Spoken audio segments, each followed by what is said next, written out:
On the other side of town, other side of town, Alicia gets a rap with Judge Bradley. You know, one of her people.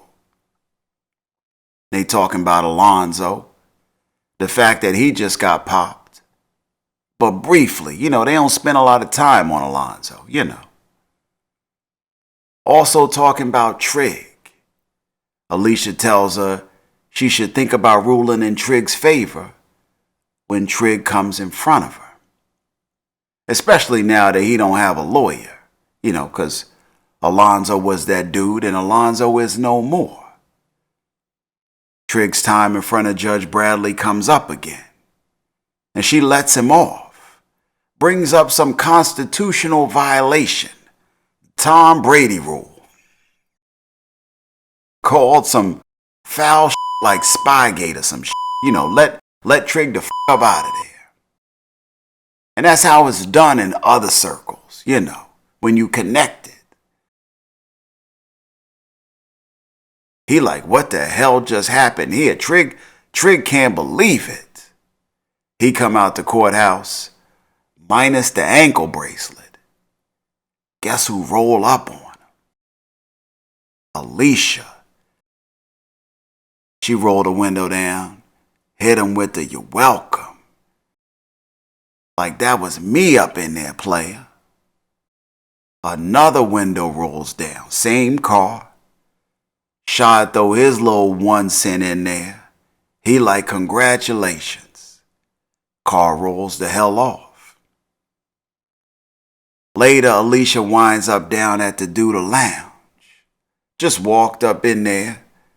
Douda already up in there. Here's the door, but his back is turned to it. He thinking it's Bianca. He like, Bianca.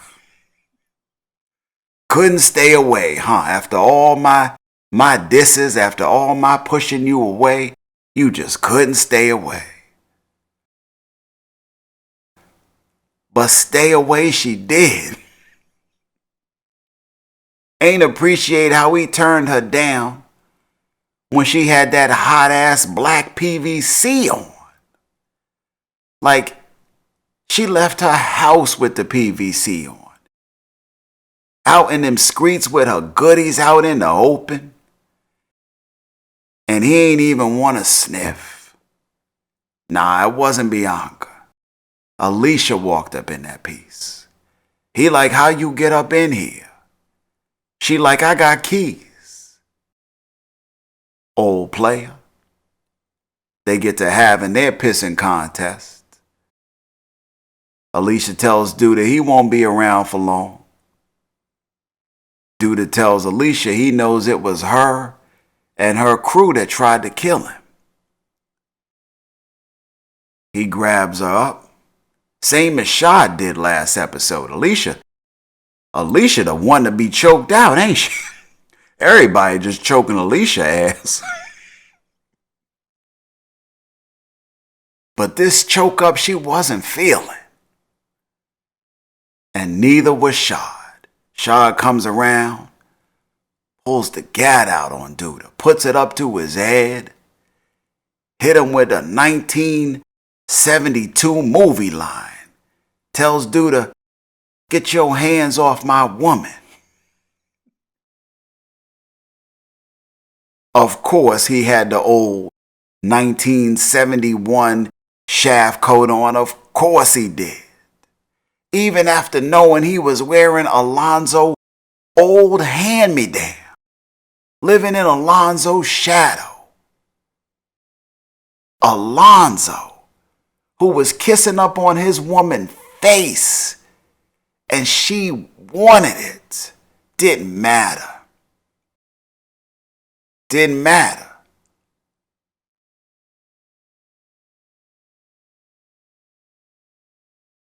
Don't know what that whole thing about running up on Douda was about.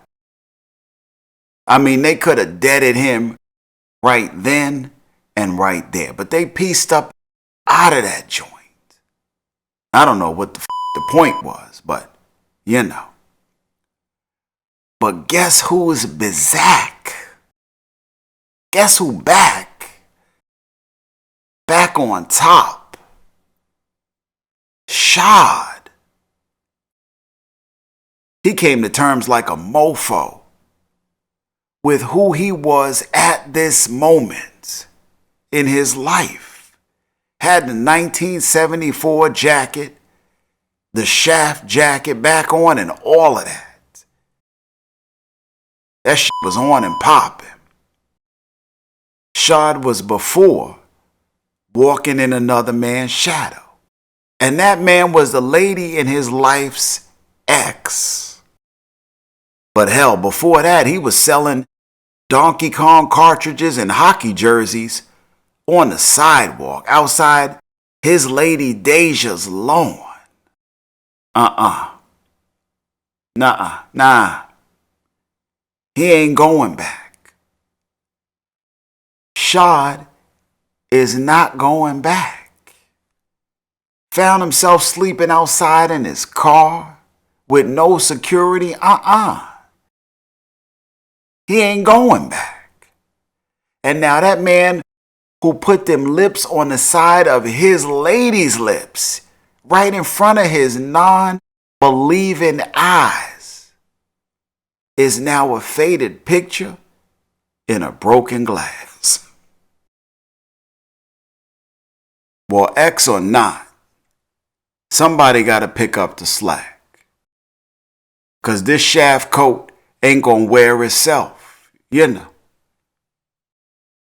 And as long as he's needed, required, appreciated, who the f*** is he to deny his destiny, his future, his seat next to the top, this cape, this coat is his identity. Let's be clear. This 1972 shaft coat is Shaad's identity.